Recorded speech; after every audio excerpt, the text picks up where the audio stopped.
जय हिंद फ्रेंड्स, मैं Santosh Kumar IAS mania में आप लोगों का स्वागत है। तो चलिए आज हम लोग अब दूसरा टॉपिक शुरू करेंगे। इससे पहले हड़प्पा सभ्यता हम लोग पढ़ चुके हैं, ठीक है। तो हड़प्पा सभ्यता के बाद जो है ये वैदिक काल है।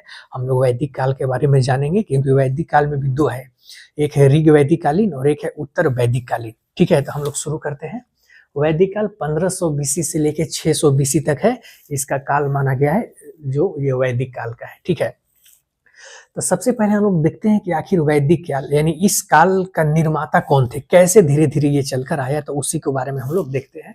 देखिएगा, इस संस्कृति के निर्माण करने वाले अपने आप को आर्य कहते थे, अपने आप को आर्य कहते थे ये इस संस्कृति को निर्माण करने वाले, ठीक है, जो संस्कृत में बातचीत किया करते थे, ठीक है। आर्य अपने आप को आर्य कहते थे और किस भाषा में बात करते थे, वो संस्कृत में बात करते थे। इससे पहले हम लोग जान लेते हैं कि आर्य आखिर आए कहाँ से थे और ये कौन थे। तो आर्य जो आए थे ये मध्य एशिया से आए थे, ठीक है। ये हिंदुस्तान का मैप है यानी हमारा भारत का मैप है, मध्य एशिया इधर हो गया। तो इधर से ही आर्य आए थे और कहाँ पर आए थे, सप्त सिंधु प्रदेश, सप्त संध्यो प्रदेश बोला जाता है, यहीं पर आकर बसे थे। सप्त संध्यो का मतलब सिंधु और उसके सहायक नदियों के आसपास, ठीक है। तो आर्य कहाँ से आए थे, तो मध्य एशिया से आए थे लगभग 1500 ईसा पूर्व में, ठीक है। और सिंधु और उसके सहायक नदी के किनारे उसके जो आसपास यहीं पर आसपास वो आकर बसे थे। कैसे बातचीत करते थे वो, तो संस्कृत में बातचीत किया करते थे। अब आर्य का मतलब क्या होता है, एग्जाम में यहाँ से सवाल पूछता है कि आर्य का मतलब क्या होता है। तो आर्य का मतलब होता है ज्ञानी व्यक्ति या श्रेष्ठ व्यक्ति या उच्च गुणों का संपन्न व्यक्ति। तो आर्य का मतलब तीन चीज ले सकते हैं, ज्ञानी व्यक्ति या श्रेष्ठ व्यक्ति या उच्च गुणों वाला संपन्न व्यक्ति। तो आर्य का मतलब यही होता है, ठीक है। आर्य शब्द से भाषाई समूह का बोध होता है। आर्य शब्द से किस समूह का बोध होता है, तो भाषाई समूह का, ध्यान रखिएगा, नस्लीय का नहीं। यानी आर्य शब्द से भाषाई समूह का बोध होता है, नस्लीय समूह का बोध नहीं होता है। तो एग्जाम में ये सब सवाल पूछ देता है, ठीक है। स्टेटमेंट में या शायद स्टेट फॉरवर्ड भी रह सकता है ऐसा सवाल, तो आप लोग इसको देखिएगा। यानी आर्य शब्द का जो है ये भाषाई समूह का बोध कराता है, नस्लीय समूह का नहीं, ठीक है।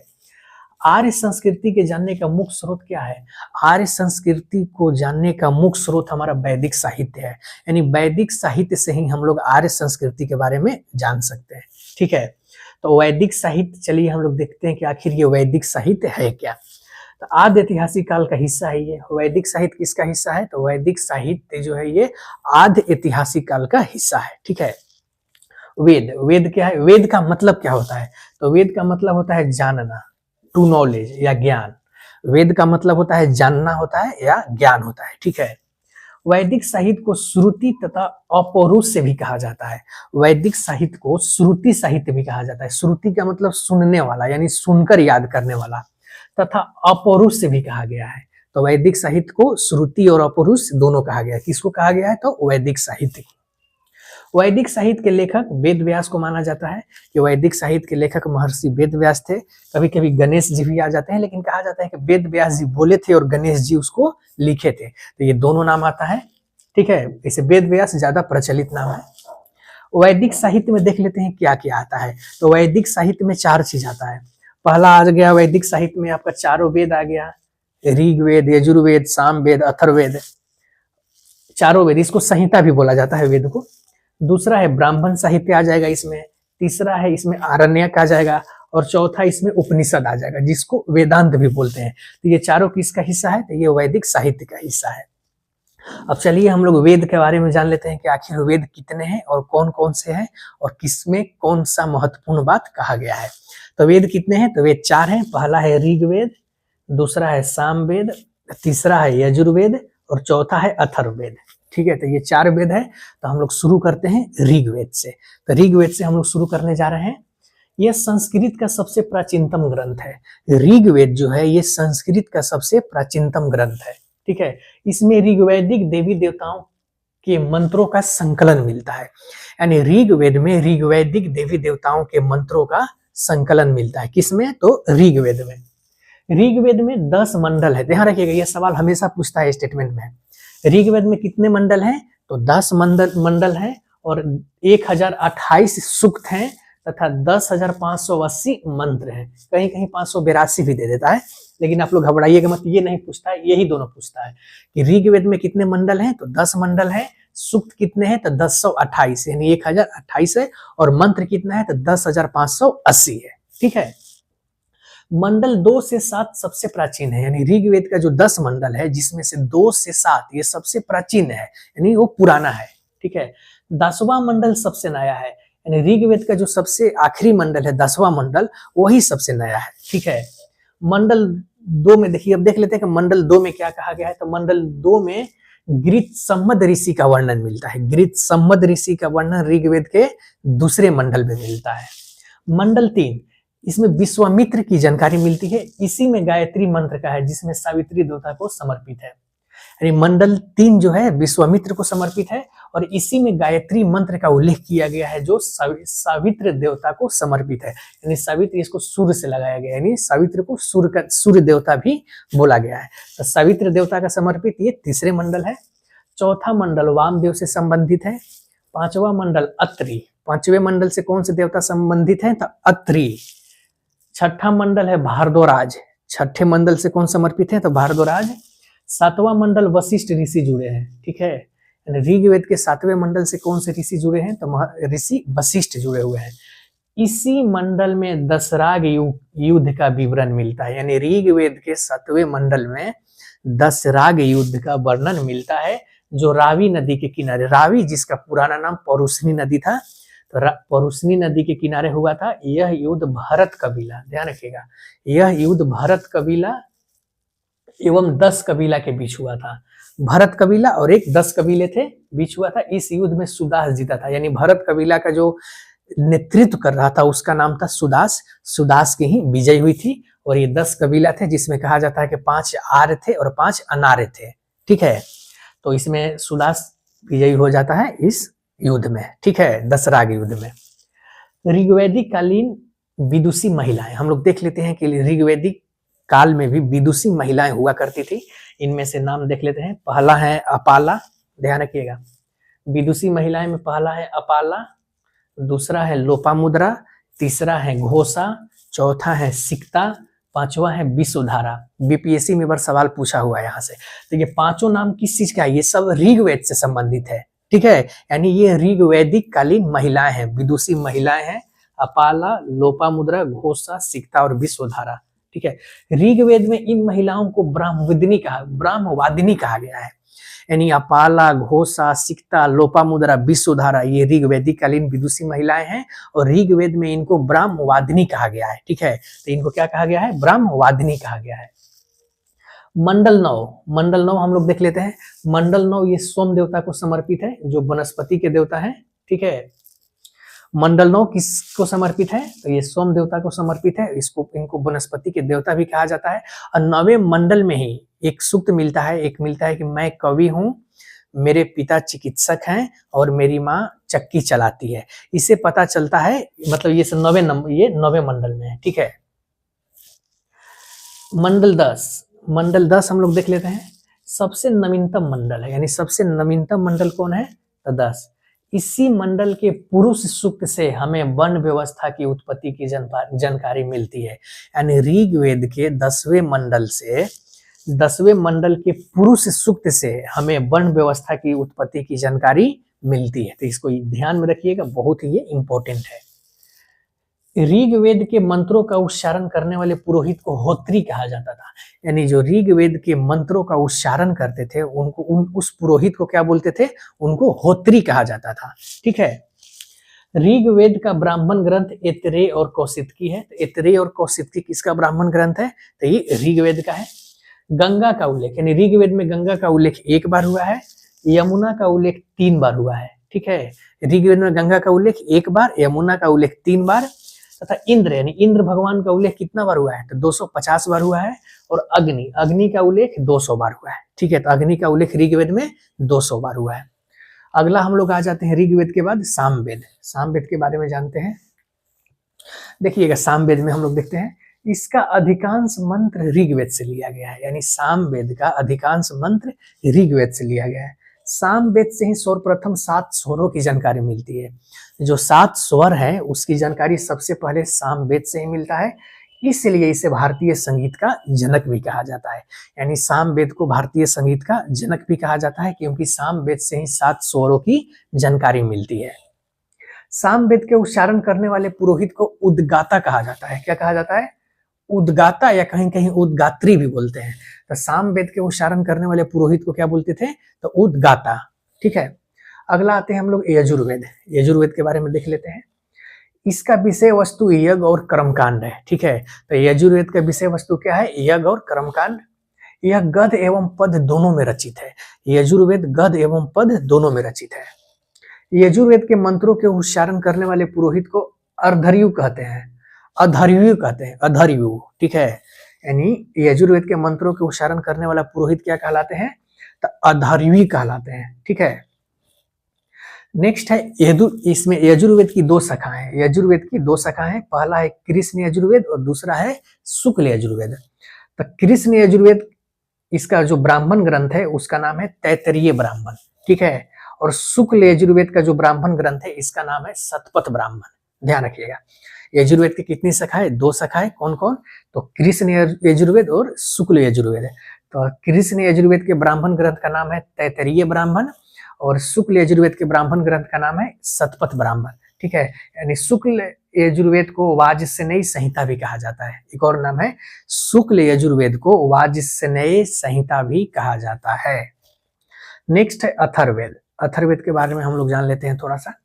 देखिए, इसमें रोग, व्याधियों और बुरी शक्तियों को दूर करने के लिए, यानी अथर्ववेद में रोग, बहुत सारे जो व्याधि हो जाते हैं, विकार उत्पन्न होते हैं, रोग, व्याधियों और बुरी शक्तियों को दूर करने के लिए जादू टोना के रूप में मंत्रों का संकलन है। यानी जादू टोना से संबंधित कौन सा वेद है? तो अथर्ववेद है। ठीक है, इसमें आर्य एवं अनार्य संस्कृति की भी जानकारी मिलती है। यानी अथर्ववेद में आर्य एवं अनार्य संस्कृति की भी जानकारी मिलती है। अथर्ववेद वेद त्रयी का भाग नहीं है। अथर्ववेद जो है वेद त्रयी का भाग नहीं है। यानी वेद त्रयी में सिर्फ 3 ही आते हैं, ऋग्वेद, सामवेद और यजुर्वेद। अथर्ववेद वेद त्रयी का भाग नहीं है। ऋग्वेद में सामवेद और यजुर्वेद ही आते हैं। ठीक है, यानी अथर्ववेद वेद त्रयी में नहीं आता है। अथर्ववेद का संकलन अथर्वा ऋषि ने किया था। अथर्ववेद का संकलन किसने किया था? तो अथर्वा ऋषि के द्वारा किया गया था। अथर्ववेद में ही सर्वप्रथम गोत्र शब्द का उल्लेख मिलता है। यानी गोत्र शब्द का सर्वप्रथम उल्लेख कहां पर मिलता है? तो अथर्ववेद में मिलता है। ठीक है, इसको ध्यान रखिएगा, बहुत ही इंपॉर्टेंट है एग्जाम के दृष्टिकोण से ये।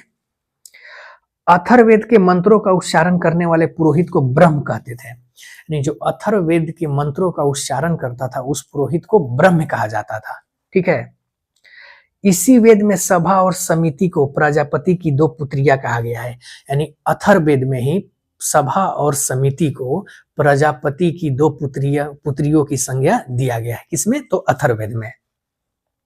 चांदी और गन्ने का सर्वप्रथम उल्लेख अथर्ववेद से ही मिलता है। यानी चांदी और गन्ने का सर्वप्रथम उल्लेख किस वेद से मिलता है? तो ये अथर्ववेद से मिलता है। तो हम लोग आगे देखेंगे। तो चलिए अब हम लोग आगे देखते हैं ब्राह्मण साहित्य। वैदिक काल में ही हम लोग देख लेते हैं, ब्राह्मण साहित्य के बारे में भी हम लोग जान लेते हैं।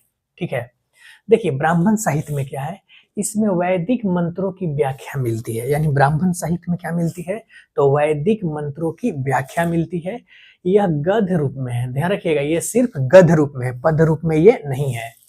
यज्ञ और कर्मकांड की जानकारी भी मिलती है। यानी ब्राह्मण साहित्य से हमें यज्ञ और कर्मकांड की भी जानकारी मिलती है। ठीक है, अब देख लेते हैं ब्राह्मण ग्रंथ। ब्राह्मण ग्रंथ ऋग्वेद, यजुर्वेद, सामवेद, अथर्ववेद का क्या कौन कौन सा ब्राह्मण ग्रंथ है? तो ऋग्वेद का ब्राह्मण ग्रंथ कौन है? तो पहला है ऐतरेय ब्राह्मण और दूसरा है कौशितकी। बहुत बार एग्जाम में ये पूछा गया है, ध्यान रखिएगा।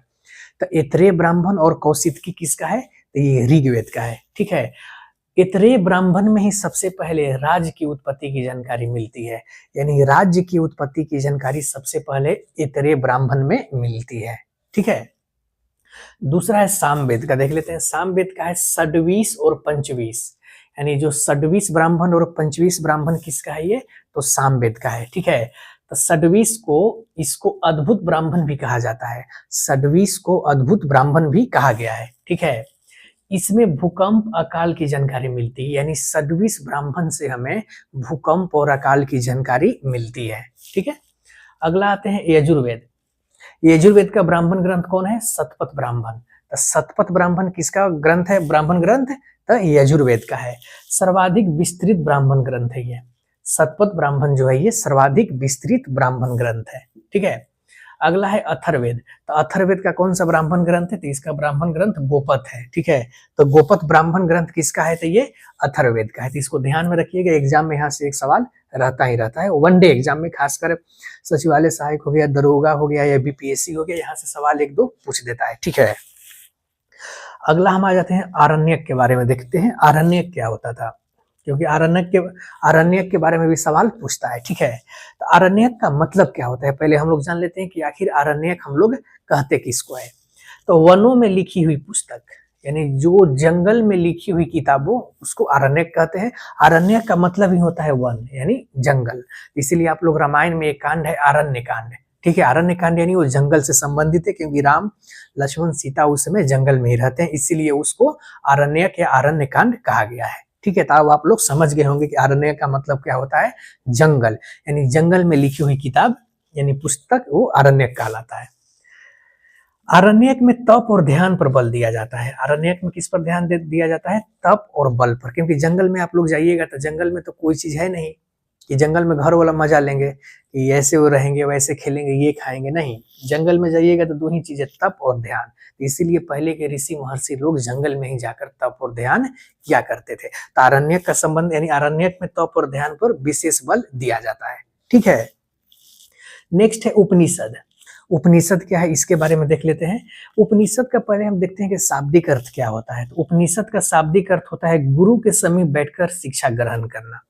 उपनिषद का मतलब क्या होता है? तो गुरु के पास बैठकर शिक्षा ग्रहण करना ही उपनिषद कहलाता है। ठीक है, उपनिषद को वेदांत भी कहा जाता है। मैंने पहले ही बताया था आप लोगों को, उपनिषद को वेदांत भी कहा जाता है, क्योंकि यह वैदिक काल का अंतिम रूप है। वेदांत इसलिए कहा जाता है क्योंकि उपनिषद वैदिक काल का ये अंतिम रूप है। ठीक है, उपनिषद में ध्यान रखिएगा, इंपॉर्टेंट चीज है ये, उपनिषद में यज्ञ, पशु बलि, कर्मकांड की आलोचना की गई है। तब पशु बलि, कर्मकांड और यज्ञ की आलोचना उपनिषद में किया गया है। ठीक है, इसमें ज्ञान और दर्शन पर बल दिया गया है। सॉरी, उपनिषद में ज्ञान और दर्शन पर बल दिया गया है। ठीक है, तो ज्ञान और दर्शन पर किस पर बल दिया गया है? तो उपनिषद में। उपनिषद कैसी पुस्तक है? बहुत बार एग्जाम में पूछा हुआ है। तो उपनिषद दर्शन की पुस्तक है। ठीक है, उपनिषद किसकी पुस्तक है? तो दर्शन की पुस्तक है। कुल टोटल कितने उपनिषद हैं? तो टोटल 108 उपनिषद हैं, सभी लोगों को पता होगा। लेकिन इंपॉर्टेंट ये चीज है, आरंभिक या मूल उपनिषद कितने हैं? तो आरंभिक या मूल उपनिषद अभी तक सिर्फ 10 है, लेकिन ऐसे टोटल उपनिषद कितने हैं? तो 108 है। पुराण की संख्या कितनी है? तो पुराण की संख्या 18 है। ठीक है, याद रखिएगा। सबसे प्राचीनतम उपनिषद कौन सा है? तो सबसे प्राचीनतम उपनिषद है बृहदारण्यक और छांदोग्य उपनिषद। बृहदारण्यक और छांदोग्य उपनिषद सबसे प्राचीनतम है। सर्वाधिक विस्तृत उपनिषद कौन है? तो बृहदारण्यक उपनिषद। बृहद यानी बड़ा, बड़ा सही लग रहा है, तो सर्वाधिक विस्तृत कौन है? तो बृहदारण्यक उपनिषद सबसे बड़ा है। ठीक है, सबसे छोटा उपनिषद कौन है? तो सबसे छोटा उपनिषद मांडुक्य उपनिषद है। ठीक है, सबसे छोटा उपनिषद कौन है? तो मांडुक्य उपनिषद है। बृहदारण्यक उपनिषद में याज्ञवल्क्य और गार्गी का संवाद मिलता है। याज्ञवल्क्य उस समय एक ऋषि थे और गार्गी महिला थी, तो ये दोनों का संवाद इसी में उपनिषद में मिलता है। ठीक है, और कहा जाता है कि दोनों के बीच संवाद होता है। याज्ञवल्क्य तो बहुत बड़े ऋषि थे और ये विदुषी महिला थी, तो दोनों में संवाद होना था। तो इनको लगा, याज्ञवल्क्य के लगा, कह रहे तो मतलब इसको ऐसे ही हरा देंगे हम, क्योंकि महिलाओं की स्थिति उस समय धीरे धीरे गिर रही थी। ठीक है, तो लेकिन बाद में क्या होता है कि बाद में गार्गी संवाद में जीत जाती है। ठीक है, अब एक टर्म आता है जो एग्जाम में हमेशा स्टेटमेंट में पूछता है, थोड़ा सा ये बड़े एग्जाम में पूछेगा, जैसे यूपीएससी या यूपीपीसीएस या बीपीएससी में भी हो सकता है कि ये पूछ दे। ठीक है, तो इसको आप लोग ध्यान से देखिएगा। एक होता है ब्रह्मवादिनी। तो ब्रह्मवादिनी किसको बोलते थे? ऐसी महिला जो आजीवन अविवाहित रहे। ऐसी महिला जो आजीवन अविवाहित रहे, यानी जो कभी जिंदगी में शादी नहीं करे, उसको ब्रह्मवादिनी बोला गया है। इसका एग्जाम्पल है गार्गी। गार्गी फेमस एग्जाम्पल है ये। ठीक है, गार्गी हो जाएगी, घोषा भी हो जाएगी, सिकता भी हो जाएगी, विश्वधरा भी हो जाएगी। सिकता भी यहाँ पर देख लीजिए, सिकता हो जाएगी, गार्गी हो गई, सिकता हो गई, विश्वधरा हो गई। ठीक है, तो ये सब आजीवन भर शादी नहीं किए थे।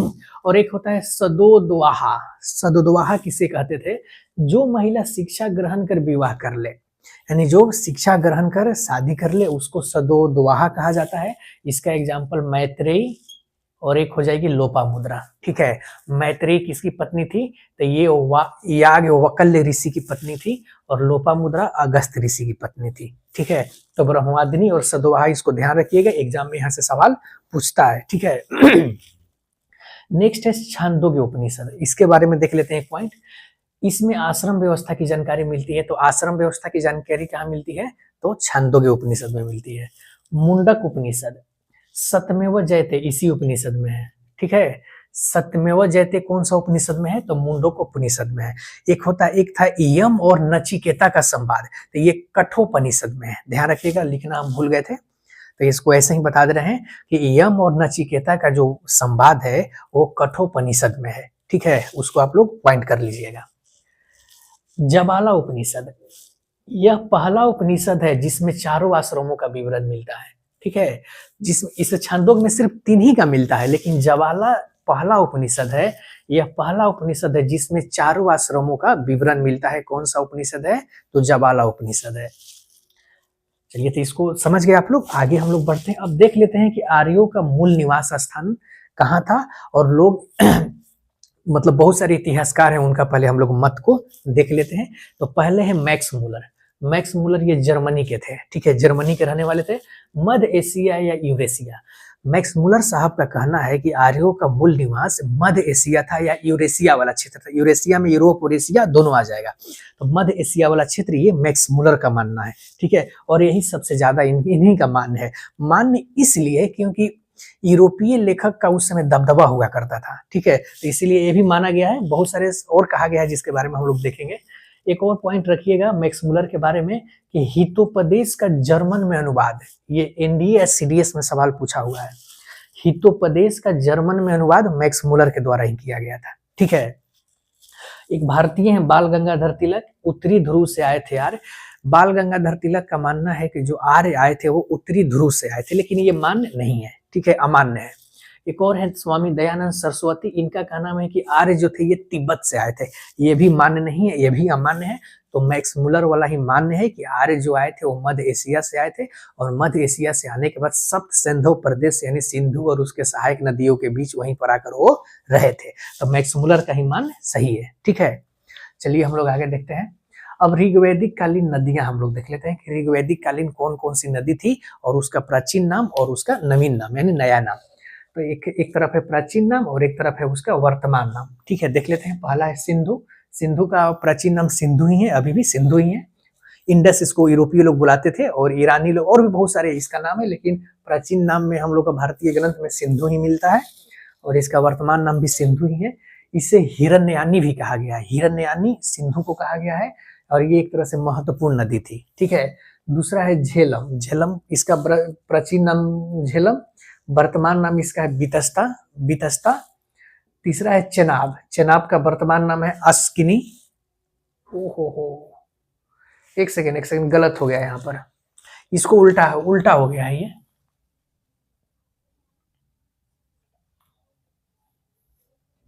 उल्टा ये हो गया है कि यहाँ पर हो जाएगा वर्तमान नाम, यहाँ वर्तमान हो जाएगा, ये प्राचीन हो जाएगा। ठीक है, उल्टा लिखा गया था, वो सीक्वेंस उल्टा हो गया था, कोई दिक्कत नहीं है। तो वर्तमान नाम सिंधु का प्राचीन नाम सिंधु ही है, इसको हिरण्यानी भी कहा गया है। झेलम, झेलम का प्राचीन नाम क्या था? तो झेलम का प्राचीन नाम बितस्ता था। चेनाब, चेनाब का प्राचीन नाम अस्किनी। रावी, रावी का प्राचीन नाम परुष्णी। याद रखिएगा, दशराग युद्ध इसी नदी के किनारे हुआ था। और आगे हम लोग पढ़ेंगे, आगे पढ़ेंगे। खैर, अगला है सतलज। सतलज का पुराना नाम है शत्रुदी। ब्यास, ब्यास का पुराना नाम है बिपाशा। ठीक है, इसी के बारे में कहने वाले थे, यानी ब्यास जो है सिकंदर की सेना इसी नदी को पार करने से इनकार कर दिया था, जो हम लोग आगे पढ़ेंगे। घग्गर, ये पाकिस्तान में पड़ता है, पाकिस्तान के हकड़ा एक जगह है वहीं पर पड़ता है। तो घग्घर का प्राचीन नाम है सरस्वती। इसको सबसे पवित्र नदी माना गया था और इसको देवी का दर्जा दिया गया था सरस्वती को। तो ठीक है, हम लोग वर्तमान नाम और प्राचीन नाम देख लिए। एग्जाम में यहाँ से सवाल आता है, इसको अच्छे से देखिएगा, ठीक है।